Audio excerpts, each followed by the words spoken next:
بسم اللہ الرحمن الرحیم۔ السلام علیکم دوستو ویلکم ہے آپ کا ہماری یوٹیوب چینل پر۔ تو آج کی ویڈیو بھی ہر ویڈیو کی طرح بہت مزیدار ہونے والی ہے، کیونکہ آج کی ویڈیو ہم عید الاضحیٰ کے بارے میں لے کر آئے، یعنی کہ عید الاضحیٰ قربانی کا واقعہ کس طرح شروع ہوا اور کیوں ہوا۔ تو دوستو ویڈیو اچھی لگے تو لائک کریں، کومنٹ کریں، سبسکرائب کریں اور شیئر کریں، اور بیل آئیکن کے بٹن کو پریس کرنا نہ بھولیں تاکہ ہماری نئی آنے والی ویڈیو آپ تک پہنچ سکے۔ تو چلیں دوستو ویڈیو کو کرتے ہیں سٹارٹ۔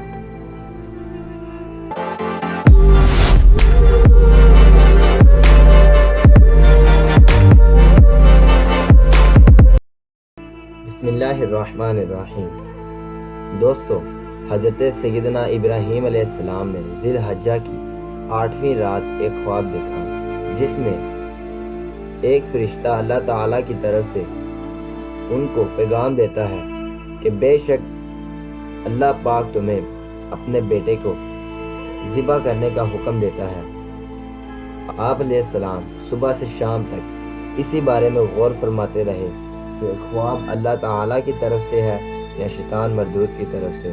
اسی لیے 8 ذی الحجہ کو یوم الترویہ یعنی سوچ بچار کا دن رکھا گیا۔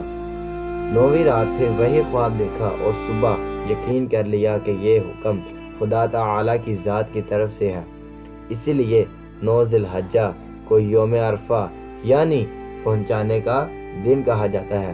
10ویں رات دوستو پھر وہی خواب دیکھنے کے بعد آپ علیہ السلام نے صبح اس خواب پر عمل کرنے یعنی جناب اسماعیل علیہ السلام کو ذبح کرنے کا پکا ارادہ کر لیا، جس کی وجہ سے 10 ذی الحجہ کو یوم النحر یعنی ذبح کرنے کا دن کہا جاتا ہے۔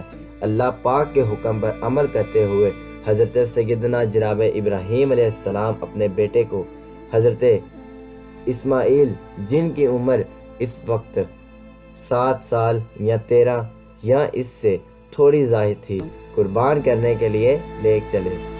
شیطان ان کی جان بچانے والے شخص کی صورت میں ظاہر ہوا اور پوچھنے لگا، اے ابراہیم کہاں کا ارادہ ہے؟ آپ علیہ السلام نے جواب دیا، ایک کام سے جا رہا ہوں۔ اس نے پوچھا، کیا اسماعیل کو ذبح کرنے کے لیے لے کر جا رہے ہو؟ حضرت سیدنا ابراہیم علیہ السلام نے فرمایا، کیا تم نے کبھی کسی کو دیکھا ہے کہ وہ اپنے بیٹے کو ذبح کرے؟ شیطان بولا، جی ہاں، آپ کو دیکھ رہا ہوں کہ آپ اسی کام کے لیے چلے ہیں۔ آپ سمجھتے ہیں کہ اللہ پاک نے آپ کو اس بات کا حکم دیا ہے۔ حضرت سیدنا ابراہیم علیہ السلام نے ارشاد فرمایا، اگر اللہ پاک نے مجھے اس بات کا حکم دیا ہے تو پھر میں اس کی فرما برداری کروں گا۔ یہاں سے مایوس ہو کر شیطان مردود حضرت اسماعیل علیہ السلام کی امی جان کے پاس آیا اور ان سے پوچھا، ابراہیم آپ کے بیٹے کو کہاں لے کر گئے ہیں؟ انہوں نے فرمایا، حضرت سیدہ تنہا ہاجرہ نے فرمایا کہ وہ اپنے کسی کام کے لیے گئے ہیں۔ شیطان نے کہا، نہیں، وہ انہیں ذبح کرنے کے لیے لے کر گئے ہیں۔ حضرت سیدہ تنہا ہاجرہ نے وہی جواب دیا جو حضرت جناب ابراہیم علیہ السلام نے دیا کہ کیا تم نے کبھی کسی باپ کو دیکھا ہے کہ وہ اپنے پیارے بیٹے کو ذبح کرے؟ شیطان نے جواب دیا، وہ یہ سمجھتے ہیں کہ ان کو اللہ تعالیٰ کی ذات کی طرف سے حکم آیا ہے۔ انہوں نے جواب دیا کہ اگر ایسا ہے تو انہوں نے اللہ پاک کی اطاعت یعنی فرما برداری کر کے بہت اچھا کام کیا ہے۔ اس کے بعد شیطان یہاں سے مایوس ہو کر حضرت جناب اسماعیل علیہ السلام کے پاس آیا اور انہیں بھی اسی طرح سے بہکانے کی کوشش کی، لیکن انہوں نے بھی یہی جواب دیا کہ اگر میرے ابو جان اللہ پاک کے حکم پر مجھے ذبح کرنے کے لیے لے جا رہے ہیں تو بہت اچھا کر رہے ہیں۔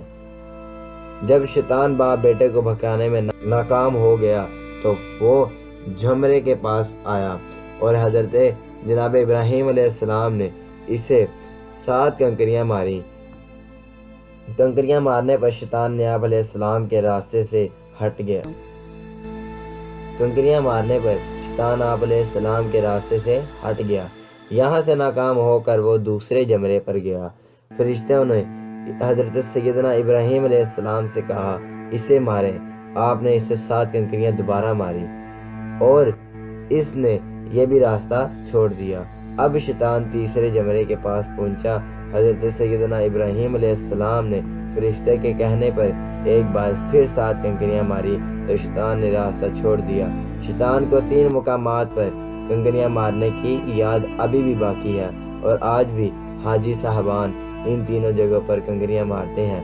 حضرت سیدنا جناب ابراہیم علیہ السلام جب جناب اسماعیل علیہ السلام کو لے کر کوہ تصویر پر پہنچے تو انہوں نے اللہ پاک کے حکم کی خبر سنائی، جس کا ذکر آج بھی قرآن میں موجود ہے۔ قرآن فرماتا ہے، اے میرے بیٹے، میں نے خواب دیکھا ہے کہ میں تجھے ذبح کرتا ہوں، اور اب تو دیکھ تیری کیا رائے ہے۔ کہا، اے میرے بابا جان، جس بات کا آپ کو حکم ہوتا ہے خدا نے چاہا تو قریب ہے، آپ مجھے صبر پائیں گے۔ حضرت سیدنا اسماعیل علیہ السلام نے اپنے والد محترم سے مزید عرض کی، ابو جان، ذبح کرنے سے پہلے مجھے رسیوں سے مضبوط باندھ لیجئے تاکہ میں ہل نہ سکوں، کیونکہ مجھے ڈر ہے کہ کہیں میرے ثواب میں کمی نہ ہو جائے اور میرے خون کی چھینٹوں سے آپ کے اپنے کپڑے خراب نہ ہوں، تاکہ انہیں دیکھ کر میری امی جان غمگین نہ ہو۔ چھری خوب تیز کر لیجئے گا تاکہ میرا گلا اچھی طرح سے کٹ جائے، یعنی گلا فوراً کٹ جائے، کیونکہ موت بہت سخت ہوتی ہے۔ آپ مجھے ذبح کرنے کے لیے پیشانی کے بل الٹا لٹا دیجئے، یعنی چہرہ زمین کی طرف ہو، تاکہ آپ کی نظر میرے چہرے پر نہ پڑے، اور جب آپ میری امی جان کے پاس جائیں تو انہیں میرا سلام پہنچا دیجئے گا، اور آپ اگر مناسب سمجھیں تو میری قمیض انہیں دے دیجئے گا، اس سے ان کو تسلی ہوگی اور صبر آ جائے گا۔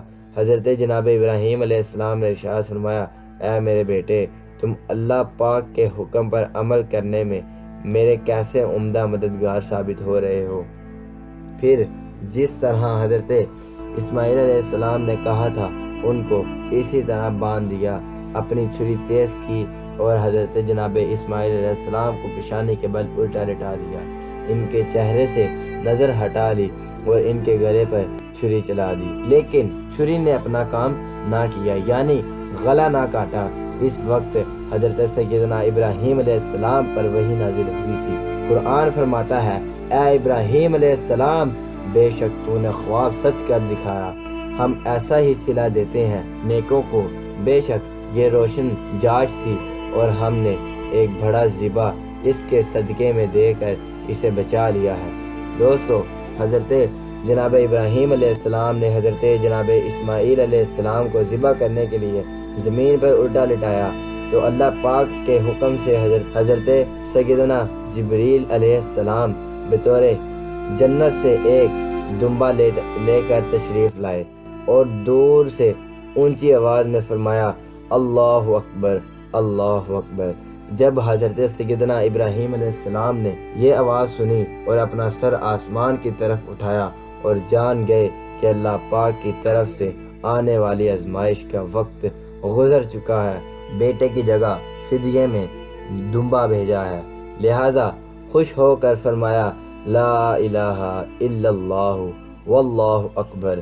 جب حضرت سیدنا اسماعیل علیہ السلام نے یہ سنا، فرمایا، اللہ اکبر وللہ الحمد۔ اس کے بعد ان تینوں پاک حضرات کے ان مبارک الفاظوں کی ادائیگی کی یہ سنت قیامت تک کے لیے جاری و ساری ہو گئی۔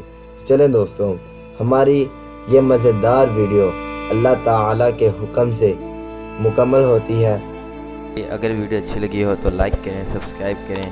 ایک نئی ویڈیو کے ساتھ دوبارہ ملیں گے، تب تک کے لیے اللہ حافظ۔